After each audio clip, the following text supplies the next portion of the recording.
The sky was pitch black as 5 childhood friends approached the gates of the infamous Area 51.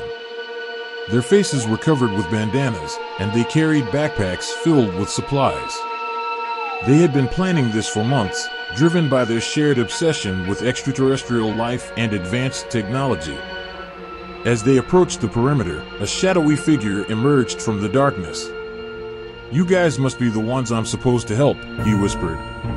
"I used to work here, but I quit when I found out what they were really doing." The man led them to a hidden entrance, and they crept into the base, their hearts racing with excitement. They soon realized, however, that things were not as they seemed. The corridors were sterile and ominous, and there were no signs of advanced technology or extraterrestrial life. Instead, they stumbled upon a room filled with grotesque experiments on human subjects.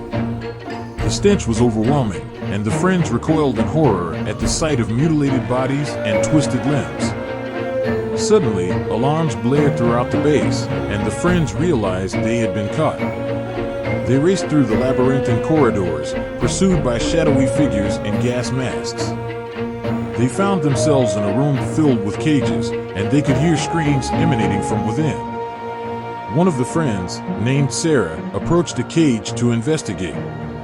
Inside, she saw a woman with no eyes, her face covered in scars. "Help me," the woman whispered. "They've been doing this to me for weeks."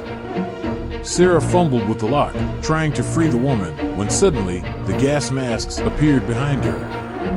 The friends found themselves surrounded, and they were apprehended by the base's security team. They were thrown into a cell, where they huddled together, shivering with fear and confusion. Hours passed, and the friends were left alone in the cell. Finally, a man in a lab coat appeared. "You should not have come here," he said in a monotone voice. "You have stumbled upon our most important project." He explained that the experiments they had seen were part of a government project to create super soldiers.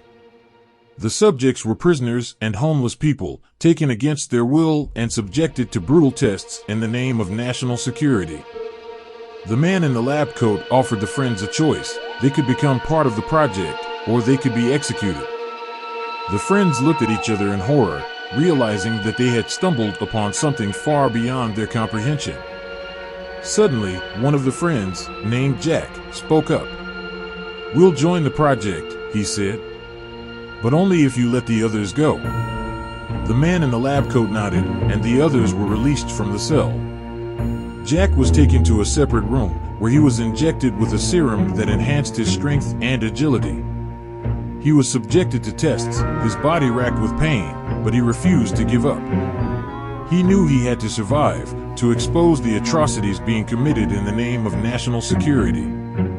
Days turned into weeks, and Jack became stronger and more agile. He learned to control his new abilities, and he began to formulate a plan to escape the base and expose the truth. One night, as the base was shrouded in darkness, Jack made his move. He incapacitated the guards and broke out of the base, his body glowing with an otherworldly energy. He ran for miles, his heart pounding with adrenaline and fear. Finally, he collapsed on the side of the road, gasping for breath. He looked up at the sky, wondering what else was out there, beyond the horrors of the government project. Thank you for listening to this bedtime story, and remember, if you struggle with falling or staying asleep at night, click on the first link in the description for the ultimate solution to your problem. Now, choose one of these 2 videos and continue on our journey in the world of bedtime stories.